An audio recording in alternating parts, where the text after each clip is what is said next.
person or maybe watching us online, we are grateful for the opportunity to worship with you today. We are in the second week of a series that we are calling Mindfull. And yes, we recognize there's an extra L on there. So if you're a grammar teacher and you're like, that really bothers me, that was on purpose. So now you're paying attention. Okay, right? The idea behind this series is that we are looking at the things that fill our mind. Our minds are full. So what do we do with the thoughts that compete for our attention? In fact, last week we talked about that in our minds, every single day, there's 6,200 unique thoughts. Every single day, 6,200. And that out of all of those thoughts, maybe a few of them, right, are the thoughts that we really want to have, right? It's the ones that help us focus on our relationship with Jesus, on being a godly wife or a godly husband, a good godly parent, right? And let's say that those represented by this little white one at the bottom of the jar, right? We have those thoughts. The problem is there's all the other thoughts involved with it. And last week we talked about how we are in a battle for our thoughts. Because the truth is, out of those 6,200 thoughts, some of those thoughts are good, but other thoughts are not good thoughts. Some of them we're embarrassed to admit out loud. Some of them are shameful. In fact, we did an exercise and I said, hey, for just one day, just for yesterday, everyone gets to know what you were thinking just yesterday. Everybody gets to know your thoughts. Is everyone okay with that? Like, we good with that? Most of us are going to say no, because the truth is we are ashamed of a lot of the things we think. And so we're in a series where we're looking at this concept of mental health. And maybe you grew up in a tradition like I did where we didn't talk about mental health, but this is what I know. In the past 2 years, we have had more people need help mentally than ever before in history. And so we don't want to avoid that subject. In fact, the Bible has quite a bit to say about that subject. It talked about last week about this idea of we taking these thoughts captive. And we want to take these thoughts captive so we can focus on these good, godly thoughts and live in a godly relationship with how we think. But there's a battle for your mind. There's a battle for those thoughts. One of the verses that we looked at last week, which is kind of serving as the anchor for this series, is this idea that we are transformed, and through that we can renew our minds in Jesus. This is what we believe as Lighthouse Church then. If we say the word church that believes Jesus can transform your life, we also have to believe that he can transform your mind. Amen? All right, look, guys, I'm real preachy today. I had a lot of energy first service, so I'm going to need some talk back here, okay? So that was pretty good. We want to go up from there. If you're at home, I want to hear you say amen from your recliner today. Amen? Amen. I didn't hear anybody from home. You guys are going to have to get louder. All right. Today, I want to talk about this concept more and explore more about what it means to take captive these thoughts. Because here's the truth, is that we all have had these thoughts. We've all been at that point where we feel our exhaustion in our thinking, especially over the last 2 years. Anybody feel like after going through 2020 and 2021, they just need a break, like a vacation? Yes. Anybody here love cruising? Any travelers just love to cruise? Right? If you like cruising, then it's been an especially hard 2019 and 2020 and 2021. Goodness. Years. It's just all one giant lump of time now. It's been an especially difficult 2 years because people haven't been able to go on cruises. If you like that, you haven't been able to go. Recently, my sister and her husband went on a cruise that they've been trying to go on for 5 years now, and they finally made it on one. And there's just something about cruises that are different, right? You experience things you would never experience any other place. I think they had this steam room, not a sauna, just a room with plants and furniture and hot air. And I don't know why that's appealing, but apparently it's a spa thing, so whatever. If that sounds like your cup of tea, you need to check out this cruise. I've only been on one cruise my entire life, and that's when I was 18 years old. And I went on this cruise with my entire senior class, all 68 of us. Yeah, 68, there you go. You picked up on that one. I went to a private Christian high school. And for our senior trip, all of us, with our sponsors and a teacher, right, we went on a cruise at the end of our senior year. Here's the problem. while they do have private Christian high schools, they don't have private Christian high school cruises. You can see where I'm going with this. And on a cruise ship, there's lots of opportunities to do lots of things that you don't get to do at home. And when you're in international waters, the drinking age is not 21, it is 18. So here my private Christian high school is going on this cruise, and our teachers are terrified that we're going to sneak out and go drink. So, they have laid down the law. You can't do this, you can't do this, you can't play poker, you can't drink, you can't go here or there. And we're like, okay, well, there's 4 of you, but there's 68 of us. One of the things they did to ensure that we were where we were supposed to be is that we had a curfew. And we had to be in our staterooms by midnight every night. And what they would do is, and they said that they were going to go by and put tape on all of our doors. And so they would know if we snuck out because the tape would be broken. Here's the beautiful thing about cruises, though, is you can really get whatever you want, like whenever you want it. Like if you're hungry and it's 2 a.m. and you want a cookie, you pick up a phone and say, I want a cookie. And you know what? Magic happens. And then there's a cookie at your door and they just bring it to you, right? Whatever. It's great. It's amazing. One night, it's after midnight, and we're like, I'm really hungry. Like, we want some food. Like, it's 4 high school guys in the stateroom. Like, we're hungry. So we call room service. They come to the door. It's like 1:30. They knock on the door, and we're like, hey, can you take the tape off of the door? Like, will you just move the tape off? Don't wad it up. We need the tape. Just take it off the door. And they were like, what? Finally, after a few minutes, we realized there is no tape on the door.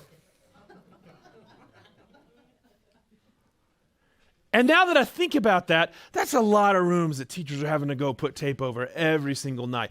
But here is what happened. See, I believed that there was tape on my door because I was told there was tape on my door. Even though there wasn't, what held me back was the idea that something was there. It was a non-truth. It was technically a lie, but it stopped me from walking through that door. All I had to do was open the door. But in my mind, I couldn't because there was a consequence to it. Because I had I believed this lie that was in front of me. Lies are very powerful tools. They're significant for us because lies push us and pull us and dictate action and emotion, and we move from one area to another, often based on lies. In fact, activity in our amygdalas is impacted by lies. Amygdalas are part of a brain that controls our emotions.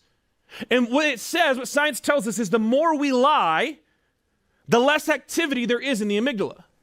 That means that the more someone tells a lie, the more comfortable they are with that lie. And sometimes even believing the lie. And here's the catch. That applies to the lies we tell ourselves too. Is maybe that first time that you look at yourself and say nobody loves you.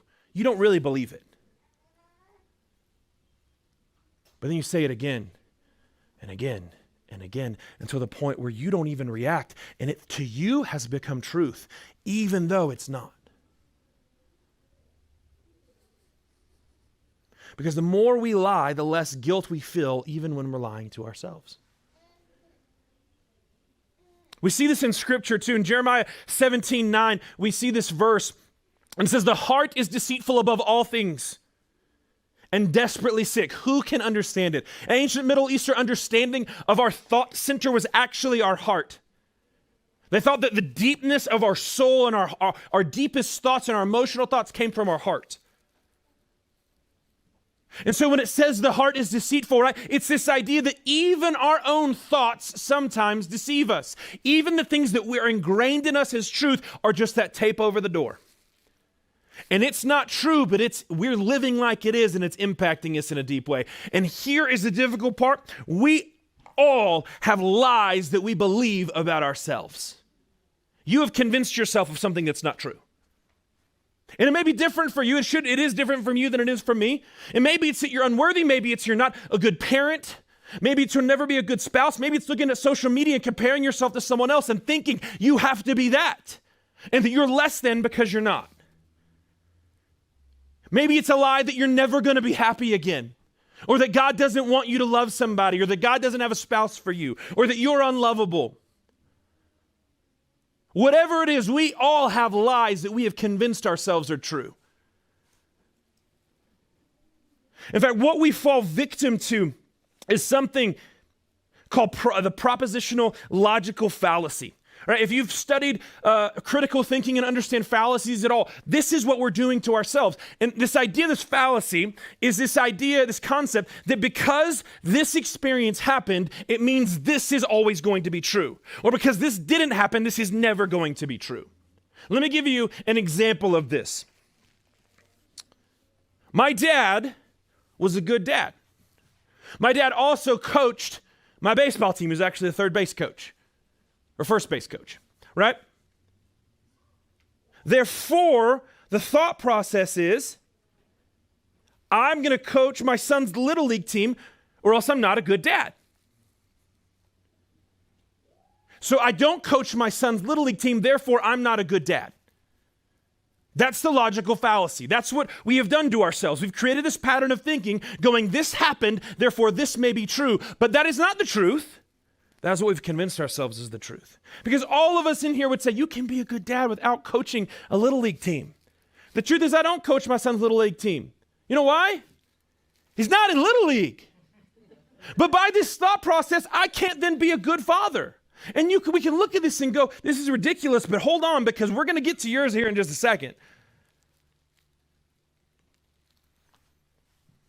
That's not a bad thing either.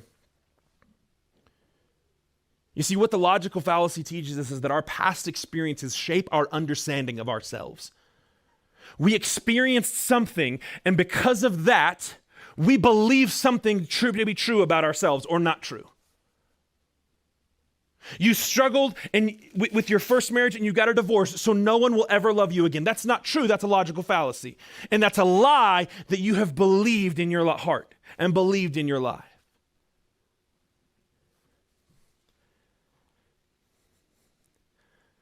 But if we believe that God can transform our lives, we also believe, yes, he can transform our minds.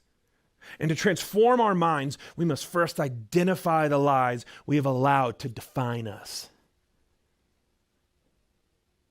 Because here's the thing, the lies, they aren't just coming from anywhere. In fact, remember, we're in a battle for our minds. We're in a battle to capture those thoughts. And just like in real war, there's a real enemy. And this is what we know, that lies are the primary weapon that Satan uses in the battle for your mind. It's the primary weapon. I know that says statin. It's like Satan's second cousin. Satan and statin both use lies as their primary weapon. Oh, gosh. Let's remember to fix typos in between services. That one's on me, right? But lies are the primary weapon that Satan uses in the battle for your mind. Thank you, Josh. That's how we know this. In John 8, verse 44, the second half of the verse says this about who Satan is. It says, he was a murderer from the beginning and does not stand in truth. He cannot physically stand. He cannot be in the presence of truth because there is no truth in him. Where he lies, he speaks out of his own character. For he is a liar and the father of lies. You see, the lies we believe about ourselves will stop us from living in complete devotion to Jesus. And the lies that we're being told are coming from a real enemy who is the father of lies. And here's when we look at this, we get this picture of who Jesus is and who Satan is. And Satan is the father of lies. He can't stand in the presence of truth. That's why we know Jesus defeats him, because this is what John 1:14 says. And the Word, that's Jesus, and the Word became flesh and dwelt among us. And we have seen his glory. Glory is of the only Son of the Father, full of grace and what? Truth. You see, what we have here is the juxtaposition of the father of lies is the person of who Jesus is. He is truth. And in a world that we live in now that rejects the concept of absolute truth, we as Christians acknowledge that absolute truth comes from the person of Jesus Christ, who lived a perfect life and died on the cross so that you and I could be saved and be redeemed. That is the absolute truth we grab hold of. And so if Jesus is truth and Satan is the father of lies, right, we are at odds in this war, and our minds are often in the middle of it. Because here's what we know about Satan. He's also a lion, roaming around looking for whom he can devour. And sometimes we think of that devouring as one big bite, and we're looking for that big lie that we can go, no, Satan, that's a lie. But the truth is sometimes that's a little whisper in our ears. It's a non-truth that takes root. And sometimes he roams around like a lion looking for whom he can devour, and it's not a giant bite, it's that little nibble that eats away at you just a little bit more, day after day, time after time. But this is what we know about Jesus. Jesus uses truth to bring you freedom. And Satan uses lies to stop you from walking into the freedom that Jesus has to offer you. He doesn't want you to walk in freedom. He doesn't want you to walk in the truth. He wants you to stay captive to the lies instead of taking captive the lies.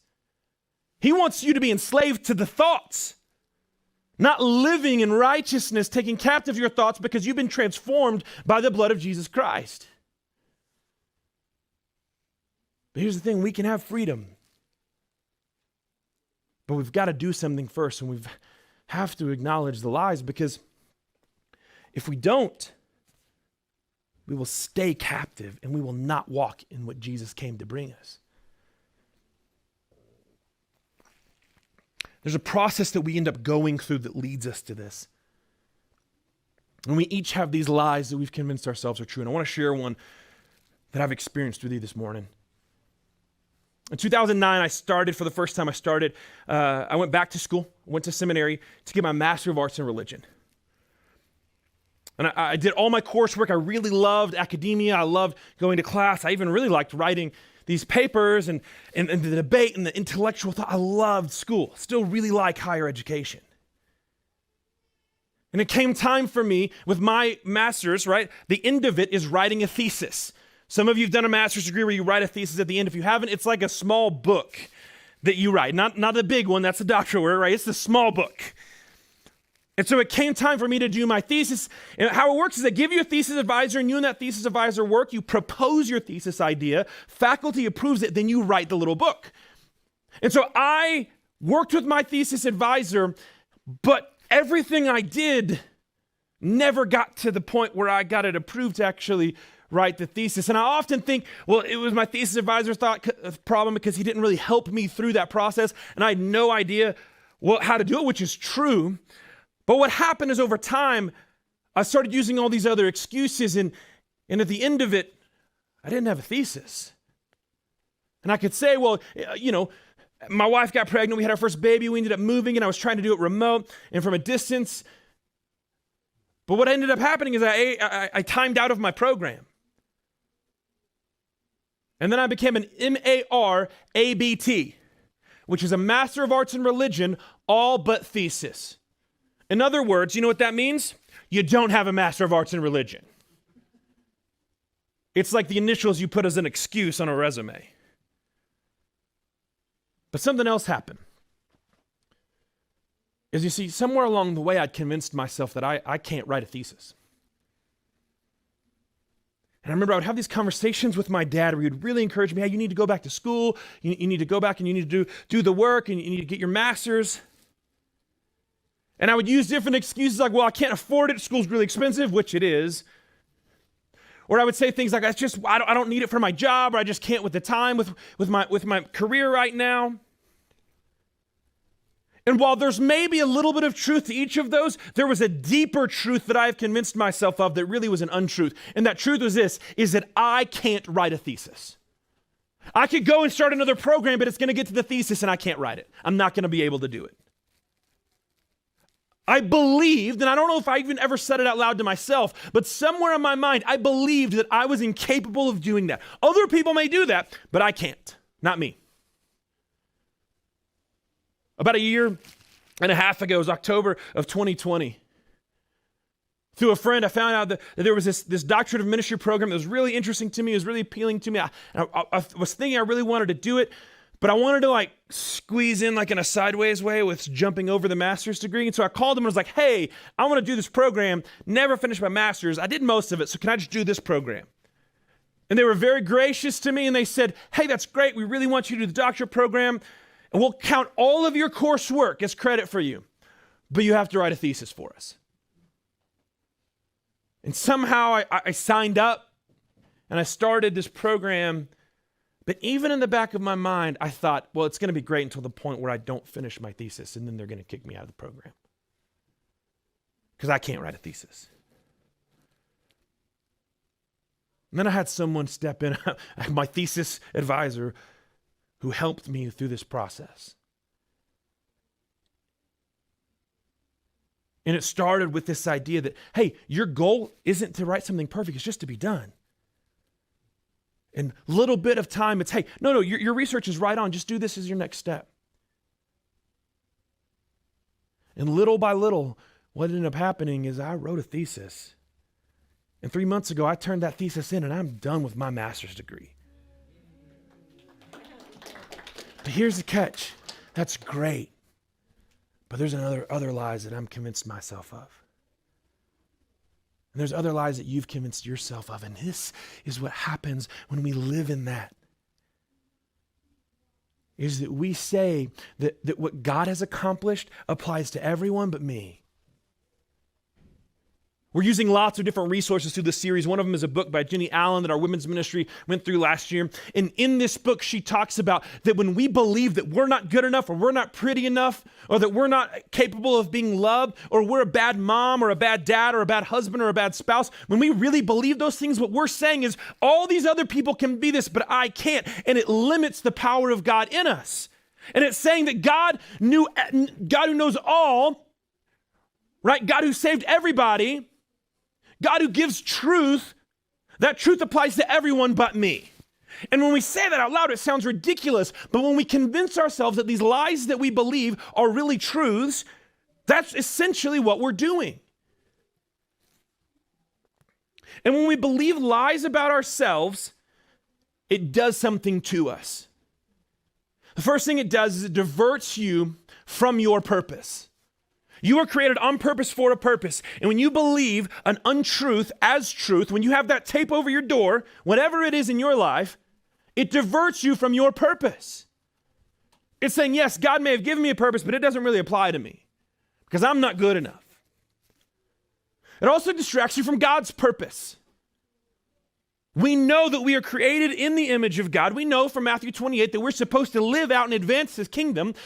But when we're trapped in those lies that we've convinced ourselves of, we aren't winning the battle. We're losing. We're not living in freedom. We're living in captivity. And the problem with living in prison is that it destroys your potential. We don't want to miss out on what God has for us because we believe something about ourselves that's not true. But when we do this, when we live captive to those lies, when we believe untruths about ourselves, it destroys the potential that God has planned for our lives. Look at this in 2 Corinthians 11, verse 3. It says, "But I'm afraid that as the serpent deceived Eve by his cunning, your thoughts will be led astray from a sincere and pure devotion to Christ." What Paul is using is Eve as an example. Eve, who is deceived by the serpent through lies, right? He's using her as this example and saying, I'm afraid that you're going to also be deceived. And if you believe those lies, those untruths, what it does is it keeps you from having a sincere and pure devotion to Jesus. It keeps you in captivity. It keeps you from living in freedom. Do you want to live in freedom? This is the part where you say yes. Yeah. Come on, I told you you're going to talk today. At home, if you didn't say yes, you better say yes right now. None of us want to live in captivity. We want to live in freedom. But what we do is we repeat these lies so often to ourselves that we eliminate the possibility that there could be any other way. But there's another way. You can live in freedom. There's another way. See, to overcome the lies that we've convinced ourselves are true, we must first identify those lies. Another book that we're using and leaning on heavily and that I would recommend for you heavily in the series is Craig Groschel's Winning the Battle for Your Mind. And in it, this is what he says. It says, you cannot defeat what you cannot define. I have a buddy named Corbin who's a pastor in the South. And what Corbin says is, God can't heal what you don't reveal. If you don't know it needs healing, God can't heal it. If you don't go to a doctor and say, hey, doc, I'm sick, and they've run a bunch of scans, but they can't figure it out, like, can you just make me better, right? What is wrong with you is not revealed. He has to do even more scans to fix it. You can't heal what you don't reveal. If you were in a war, if you really grasp this idea that we're in a battle, you've got to know where your enemy is to attack your enemy. You can't just like hope to fall into him and win the battle. That doesn't happen. So we have to identify what those lies are. But this is what some of you need to hear this morning. So I want you to pay really close attention to what I'm about to say. It is within your power to overcome the lies in your life that have become so ingrained that you believe that they are true. You have the power to do this. I know this because the Bible tells me this. Look at 2 Corinthians chapter 10. For the weapons of our warfare are not of the flesh, but have divine power to destroy strongholds. If you have Jesus, it is within your power to find freedom from those strongholds. You can live a different way. And so if you've thought like, I know that everybody else, or I know other people have found freedom from the sin that traps me, but that can never happen to me, it is within your power to find that freedom. If you were the exception in your own mind, stop. Because it is within your power to find that freedom, to break those strongholds. Because it's not by your power that you do this, it's by Jesus's. It's that divine power that only comes from him. In Mark chapter 4, Jesus tells this story, this parable about light and darkness. And if you think of this idea is that when we are living, believing lies are true, we are living in darkness. We do not see truth, which is light. Our name, Lighthouse, comes from this concept that we want to be lighthouse. We want to show truth to the world, to our community around us. But when we live in darkness, we don't understand the light. And this is what Jesus has to say in Mark chapter 4, verse 21. It says, and he said to them, is a lamp brought in to be put under a basket or under a bed and not on a stand? No one brings a lamp into their house to hide the light. We don't screw light bulbs in our homes so that it's dark. We put in light bulbs so there's light. You don't take a lamp, put on a light bulb, turn it on, and then throw a blanket over it. Unless maybe you're a 2-year-old. And then dad smells something burning. It's like, what is that smell? It's a different story for a different day. No, we have light to illuminate. The reason we put light up is so that it spreads. We want more light. For nothing is hidden except to be made manifest, nor is anything secret except to come to light. If anyone has ears, let him hear. And he said to them, pay attention to what you hear. With the measure you use, it will be measured to you, and still more will be added to you. Hear me. Sometimes what we hear isn't the lies that we hear from the outside. It's the lies that we hear on the inside. It's the lies we tell ourselves.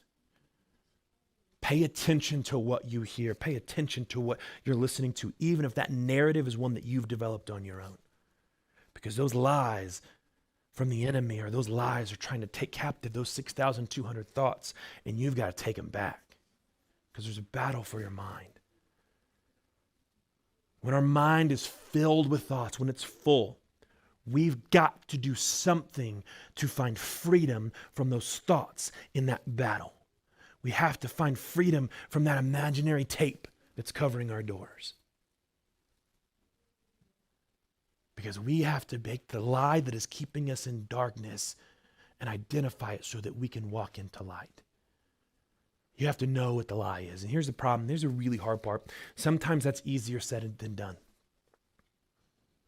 So I want to walk through for just a second today how we can know what the lie is. First part to knowing what the lie is we have to identify the problem. Because the truth is sometimes we can't identify the lie, but we can recognize the symptom of the lie. We know that there's a problem in front of us, something that feels or acts different. And so if we see that there's a problem with our lives or in our thinking or how our emotions or how we're responding, right? We want to identify what that problem is. So ask yourself questions, simple questions. Why am I doing this? When did this start? How does it make me feel? Is fear driving this? If so, what am I afraid of? Are there certain things that trigger or prompts this behavior? If so, why am I doing this so compulsively? Why am I acting this way? Why am I spending this way? Why am I responding this way? Right? Identify what the problem is and then start asking those questions. Then after we ask that initial set of questions, we then ask more questions. We ask more probing questions. What is driving my behavior? What do I need to do? Or when do I need to, or what do I need, what do I feed? Ask probing questions. What is driving my behavior? What need do I feel in this moment? Why do I feel this way in this specific meeting or in this conversation? Does when I do this help me understand why I do it? What is different about the habits that are responding to this? Asking this set of questions helps us drill down and look for more clues. Right? We're looking for a data bank of information that helps us then identify the lie. And once we're getting close, more questions. When did this start? Why do I feel this way? Why do I insist on being in control when I know deep down I'm not? What is the real need I'm trying to meet? Why aren't things working? What is wrong with the way I'm thinking? And when we can get to that, what is wrong with this thinking? We've got the lie. And sometimes what it's going to do is take us into past experiences and past hurts and past wounds and help us realize that, oh, this happened, so I have convinced myself this is always going to be this way, and that's not true. I know that's a lot, and so one of the things that we're doing today, it's on the resource table out there, there's a card that has all of these questions on it. And I want every single person to take this card home because this isn't just oh, Joel said that. I want you to work through this. If you need to journal out your answers to this, do this because we cannot find freedom unless we recognize what is keeping us captive. God can't heal what we don't reveal. So I want every single person to pick up a card.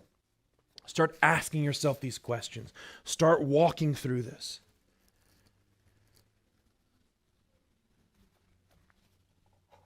Because what happens over time is when we believe these lies, when we make untruths truths, that when that tape is over that door, we create these deep trenches in our mind, these ruts of untruths. And they become so deep that we feel like we can't get out of it. And we don't recognize what truth is because we're so deep in these thought processes. But our God has the power to overcome strongholds, and we have the power of God within us.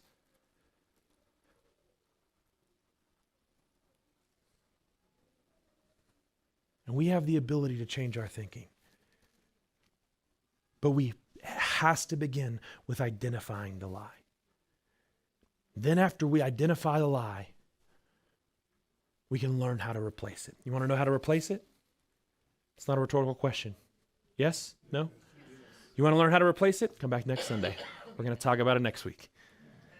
If you're watching online, come next Sunday. You can watch online next Sunday, but it'll be better in person. You can overcome this, I promise you. But we've got to identify what those lies are to overcome them.